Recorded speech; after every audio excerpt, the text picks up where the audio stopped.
Hola chicos, hoy vamos a hablar sobre cómo hacer las preguntas en español, how to make questions in Spanish. So this may seem like a little straightforward topic, and while some of it is, there are some very important differences and nuances that we should go over. So vamos a empezar. Hoy estamos en páginas 73 y 85, pages 73 and 85. Okay, so let's look at our little context. We have a picture, someone playing the piano, so we know this is going to be about music or playing instruments. We have Carlos and Maria. So Carlos dice, ¿Toca Miguel la guitarra? No, no toca la guitarra, toca el piano. Ah, ¿y tú, María, tocas el piano también? Un poco, no soy Alicia Keys. So what instrument does Miguel play? So Miguel plays el piano, right? Miguel plays el piano. Well, who else plays the piano? Well, we see Maria says un poco, right? Because Carlos asks, ¿tocas el piano también? When Carlos asks whether Miguel plays the guitar, which word comes first, the subject or the verb? So the very first line, the very first question, ¿Toca Miguel la guitarra? We see that the verb comes first. This is one of our question types, right? It's called inversion, okay? So to say that someone doesn't do something, what word is placed before the verb? So we see no toca la guitarra, which means he doesn't play the guitar, right? So remember, do, does, doesn't, don't, right? These are words that do not exist in Spanish, right? The no and the collects the combination of the verb. We don't have that auxiliary verb that we use with such frequency in English, okay? And remember, language is expressional, not literal, so it's important to note that. So let's get to our first question types, coming to you from Página 73. There are three main patterns for yes or no questions, right? We have the conjugated verb, subject, and other elements. Think about this like a formula, like with math. ¿Toca Miguel el piano? So the verb comes first, then Miguel, then what is played, right? Does Miguel play the piano? We also have conjugated verb, other elements in the subject. ¿Toca la guitarra Miguel? So that still translates, does Miguel play the guitar? Then we have subject, conjugated verb, and other elements. This would just be a declarative statement, so tone is super important here. Miguel toca el violín. Miguel plays the violin. Good, very good. So the subject of a yes or no question may be understood rather than stated, right? Remember, because the verbs tell us what the subject is, right? ¿Tocas el violín? Do you play the violin? Sí, toco el violín. Or no toco el violín. Yes and no questions may also be negative. In this case, the word no is added just before the conjugated verb. Remember again, doesn't and don't are not expressed in Spanish. We get to that effect with just no and the verb, right? No toca Miguel el piano.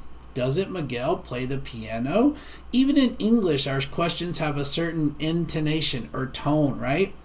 To answer a yes or no question in the affirmative, we say sí, and then add a statement with more information. So Carlos says, ¿Estudias mucho? Do you study a lot? Sí, normalmente estudio por 3 horas. Yes, I normally study for 3 hours.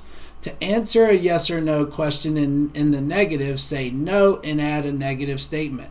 Or say no and add the correct information. ¿Estudias química? No estudio química. No, I don't study chemistry. So we need the correct double negative in this case, right? Or we could just say no, estudio literatura. We could provide the relevant information instead of what they're asking, right? No, I don't study chemistry, so I study literature instead, right? Muy bien. Okay, vamos con página 85, page 85. Preguntas de información y confirmación, right? So we have the Chinese restaurant, it looks like, two people talking, right? So let's see what's going on. ¿Dónde comemos? Samantha says, normalmente comemos comida china los viernes, ¿verdad? Sí, entonces, ¿por qué no vamos al nuevo restaurante Pekín? Buena idea. So what is Lorena asking about? She's asking, ¿Dónde comemos? So what question word would this be? We're asking about a location, right? A location. So this would be where, right? Where are you going? Normalmente, where are we going? Normalmente comemos comida china los viernes, ¿verdad? This is another type of question. It's a tag question, right? So what suggestion does Samantha make? She says, normally we eat Chinese food on Fridays, right? Right? So remember, tone is super important here.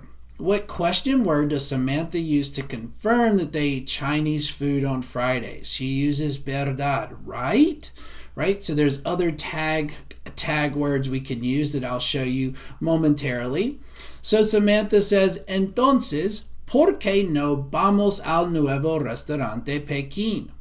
Right? So what expression does Samantha use to suggest a restaurant? ¿Por qué? Right? Why? ¿Por qué no vamos? Why don't we go al nuevo restaurante, to the new restaurant Pekín? Right? Very good, guys. So we have a tag question, and we also have a question with an interrogative word, right? Which we'll get to in this section. Very good. So tag questions, we use these in English as well, or a variation of yes and no questions. They're formed by adding a short confirming word at the end, right? So we can use verdad or no, right? So la comida italiana is buena. Verdad. So it's a statement with a tag at the end. So la comida italiana es buena. Verdad. So we must add the tag at the end. The negative statement, no tenemos clase mañana. Verdad. Right? So again, we have a regular statement with our tag at the end. We don't have class tomorrow. Right? Right? So that tone is super important. Right? Okay, so information questions require answers with specific information rather than yes or no. They start with interrogative words such as the following. Notice that all these question mark words use accents, right? This is super important because a lot of these words exist within regular context as prepositions, and they don't have accents then. So also, unlike in English, Spanish uses quienes, a plural version of who, to refer to more than one person. So some of these phrases we've seen before, these interrogative phrases, right? ¿A qué hora? ¿A qué hora es la clase de español? At what time is Spanish class? ¿A dónde? ¿A dónde vas mañana? Where are you going tomorrow? ¿Cómo? We've seen this since day one, right? ¿Cómo estás? ¿Con qué frecuencia? Right? ¿Cuándo? ¿Cuál y cuáles? ¿Cuánto cuesta los nuevos Air Max? Right? ¿Cuántos y cuántas? ¿De dónde? We've seen. ¿De dónde eres? Yo soy de Baton Rouge, Louisiana. ¿Dónde? ¿Dónde estás en este momento? Where are you now? ¿Por qué? ¿Por qué no vamos al restaurante? Why don't we go, right? And we have cuál and qué, right? Which we'll get to in just a moment. Okay, to form questions, use the following pattern, right? Recall that subjects may be understood rather than stated. So, ¿dónde viven Marcela y José este semestre? We have our interrogative word, the verb, then the subject, then the other elements, right? In informal English, it's acceptable to place a preposition at the end of the question. I would say it's more than acceptable. We do it all the time. However, in Spanish, prepositions a, de, con, etc. appear before the interrogative word at the beginning of questions. So, ¿con quién vas a la fiesta? Who are you going to the party with? In English, we would say, who are you going to the party with? But in Spanish, it's always, ¿con quién vas a la fiesta? Right? Muy bien. And some of these interrogative words must agree in gender and number to the subjects, right? ¿Cuántos partidos hay esta semana? How many games? So partidos is masculine and plural, so ¿cuántos? Masculine and plural. There are two ways to express what is and what are, so we can do qué and cuál, right? ¿Qué es un blog? What is a blog? It's just information we're asking about. What is a blog? ¿Cuáles son tus clases preferidas? Of all the classes out there, which ones are your favorites or your preferred classes, right? So ¿cuál is used when there is a selection among many. For example, ¿cuál es tu número de teléfono? Of all the numbers out there, which ones are your telephone number, right? Because it's multiple numbers, right? Very good. So let's review.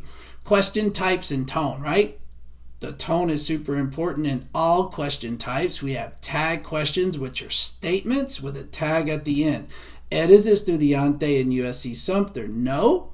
Other tags, verdad and sí and no, right? ¿Eres estudiante in USC-Sumpter? Verdad. Inversion. ¿Eres tú estudiante in USC-Sumpter? The verb comes first, right? Okay, and then we have the subject, which we don't need it, right? Interrogative words. Please study these. Remember, they have accents. These will show up on the quizzes, and they will also show up on the test too, right? So, a qué hora, cómo, cuál, cuándo, etc. ¿Cuál es tu número de teléfono? ¿Dónde estudias? ¿Cuándo comes en la cafetería? Right? So, etc. Excuse me. So, ¿cuál es tu número de teléfono? Remember, of all the numbers possible, which one's your numbers, right? ¿Dónde estudias? Where do you study? Yo estudio en la biblioteca. ¿Cuándo comes en la cafetería? Como en la cafetería los lunes, etc. So remember the different types of questions, the tag questions, inversions, and ones with interrogative words. The tone is super important. And remember, keep saying things aloud and look for connections. How are you making these connections to what you know about English and what you've seen already in Spanish? Okay, chicos. So email me if you have any questions. Y hasta luego y chao.